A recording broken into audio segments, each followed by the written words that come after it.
Hello everybody, welcome back to the Narcade. This will be the third installment of my Stanley Parable series, and last episode, as you heard, I'm pretty sure we just got to a part in the game where it was really weird. Or, it was like, stuff wasn't supposed to happen. But, stuff happened anyway, and so, that was kind of interesting. This time, once the end is never the end, and the end is loading, D is never the end, is never the end. The end is never the end, the ender is never the frick. I don't even know. Don't even ask, okay?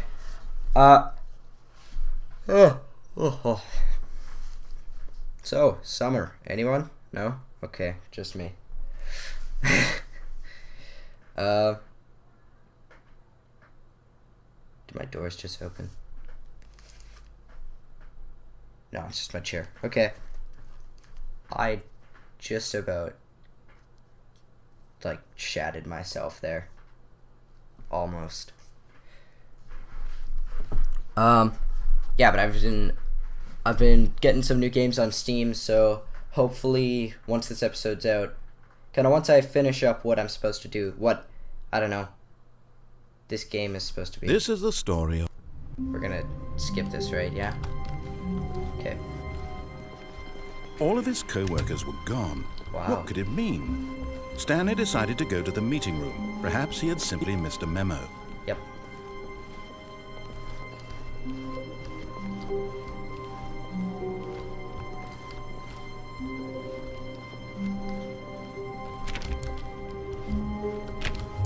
Couldn't remember if those...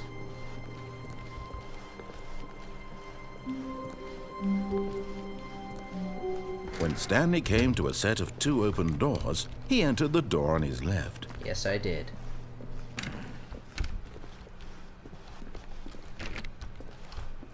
I remember one of these was openable, because I accidentally did it and flipped out. Or not.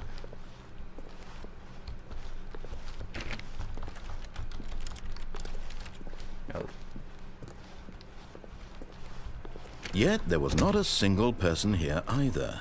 Feeling a wave of disbelief, Stanley decided to go up to his boss's office, hoping he might find an answer there. Yeah. Okay, I'm gonna let it ball up inside you, take it out passive-aggressively, resent coworkers for not supporting you. You slide, so make sure your slide have slick blue graphic has in the header, bevel on the text, so ensure calm, productive work environment. Everyone is unique, you most of all. We have our new product. Graphs about things plus money. Number of slides on this slide. Crap, my phone's going off. Give me a second, guys. Okay, guys, I'm back. Just zoom it. Rate this chart. Same slide depicting the same information. Slide to chart ratio. Oh, whoops. Give me a second. I have to miss all these. Ah. This is dumb. I'm out. Broom Closet. That's what was openable. Stanley stepped into the broom closet, but there was nothing here, so he turned around and got back on track. What if I don't wanna?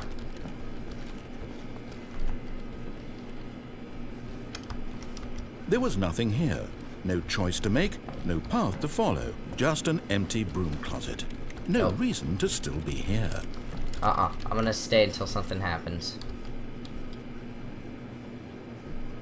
It was baffling that Stanley was still just sitting in the broom closet. He wasn't even doing anything. At least if there was something to interact with, he'd be justified in some way. As it is, he's literally just standing there doing sweet FA. Sweet. I don't know. Are you really still in the broom closet? Yes. Standing around doing nothing? Why? Please offer me some explanation here. I'm genuinely confused. I'm gonna stay here until something happens, okay? You won't be able to stop me, I promise. You do realize there's no choice or anything in here, right? Yep. If I'd said Stanley walked past the broom closet, at least you would have had a reason for exploring it to find out. but it didn't even occur to me because literally this closet is of absolutely no significance to the story whatsoever. I never would have thought to mention it. That's okay.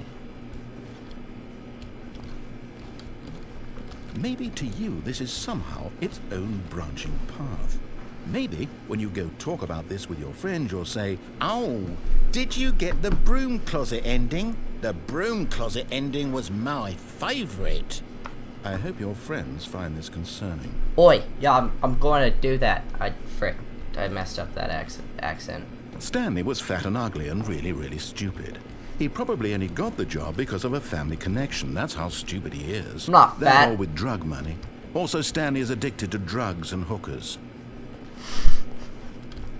Drugs and hookers, hell yeah! Well, I've come to a very definite conclusion about what's going on right now. You're dead.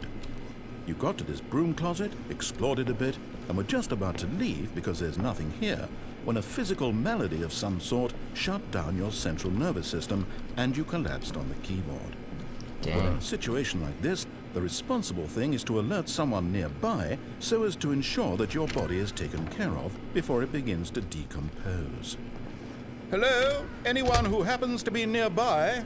The person at this computer is dead. He or she has fallen prey to any number of your countless human physiological vulnerabilities. It's indicative of the long-term sustainability of your species. Please remove their corpse from the area and instruct another human to take their place at the computer, making sure they understand basic first-person video game mechanics and filling them in on the history of narrative tropes in video gaming, so that the irony and insightful commentary of this game is not lost on them. All right, when you've done that, just step out into the hallway. Fine. Ah, second player, it's good to have you on board. I guarantee you can't do any worse than the person who came before you. That was awesome.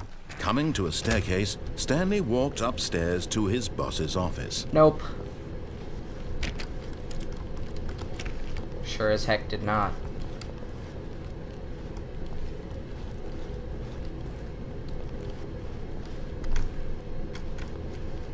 Oh, okay.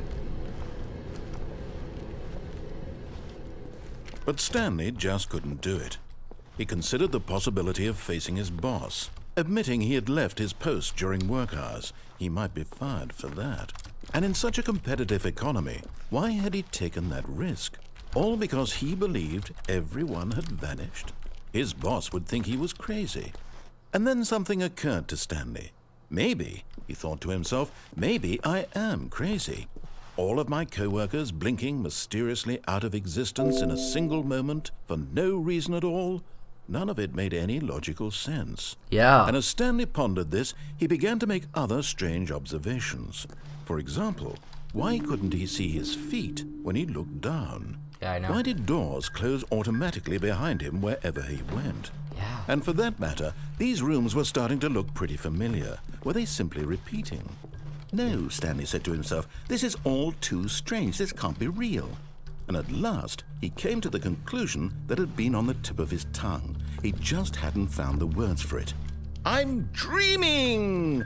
he yelled. "This is all a dream." This music. Oh, what a relief Stanley felt. Oh, to have gosh. finally found an answer, an explanation. His co-workers weren't actually gone. He wasn't going to lose his job. He wasn't crazy after all. And he thought to himself, I suppose I'll wake up soon. I'll have to go back to my boring real-life job pushing buttons. I may as well enjoy this while I'm still lucid. So, he imagined himself flying and began to gently float above the ground. Then he imagined himself soaring through space on a magical starfield, and it too appeared. It was so much fun, and Stanley marveled that he had still not woken up. How was he remaining so lucid? And then perhaps the strangest question of them all entered Stanley's head. One he was amazed he hadn't asked himself sooner. Why is there a voice in my head dictating everything that I'm doing and thinking? Yeah. Now the voice was describing itself being considered by Stanley, who found it particularly strange. I'm Yeah. dreaming about a voice describing me thinking about how it's describing my thoughts, he thought. And while he thought it all very odd, and wondered if paradox. this voice spoke to all people in their dreams, the truth was that, of course, this was not a dream. How could it be? Was Stanley simply deceiving himself, believing that if he's asleep, he doesn't have to take responsibility for himself? Stanley is as awake right now as he's ever been in his life. Now, hearing the voice speak these words was quite a shock to Stanley. After all, he knew for certain, beyond a doubt, that this was in fact a dream. Did the voice not see him float and make the magical stars just a moment ago? How else would the voice explain all that? This voice was a part of himself too. Surely, if he could just... He would prove it. He would prove that he was in control, that this was a dream. So he closed his eyes gently, and he invited himself to wake up. No. He felt the cool weight of the blanket on his skin, the press of the mattress on his back, the fresh air of a world outside this one. Let me wake up, he thought to himself. I'm through with this dream. I wish it to be over. That was... Let me go back to my job. Oh, gosh. Let me continue pushing the buttons. No, I don't Please. wanna. It's all I want. I want my apartment, and my wife, and my job. All I want is my life exactly the way it's always been. My life is normal. I am normal. Everything will be fine. I am okay. Oh, gosh. No. Huh. Stanley began screaming. Please, someone, wake me up. My name is Stanley. I have a boss. I have an office. I am real. Please, just someone tell me I am real. I must be real. I must be. Can anyone hear my voice? Who am I? Who am I? And everything went black. Oh, gosh. Hey. This is the story of a woman named Mariella. Mariella woke up on a day like any other. She arose, got dressed, gathered her belongings, and walked to her place of work. But on this particular day, her walk was interrupted by the body of a man who had stumbled through town talking and screaming to himself, and then collapsed dead on the sidewalk. And although she would soon turn to go call for an ambulance, for just a few brief moments, she considered the strange man. Oh, gosh. He was obviously crazy. This much she knew. Everyone knows what crazy people look like. And in that moment, she thought to herself how lucky she was to be normal. I am sane. I am in control of my mind. I know what is real and what isn't. It was comforting to think this, and in a certain way, seeing this man made her feel better. But then she remembered the meeting she had scheduled for that day. The very important people whose impressions of her would affect her career, and by extension, the rest of her life. Nice. She had no time for this, so it was only a moment that she stood there, staring down at the body. And then she turned and ran.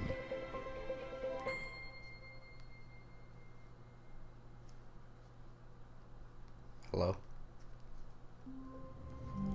Really? That was it? So I've heard there's so many more endings to this game, and I've only gotten like 3 of them, and I can't think of any other possible ways that I could go through this game. Oh no, never mind. Okay.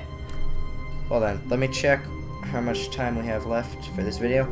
I think that'll be it for this episode of Stanley Parable. Thank you guys for watching. Thank you people for watching. This is the Narcade powering down. See you guys in the next episode.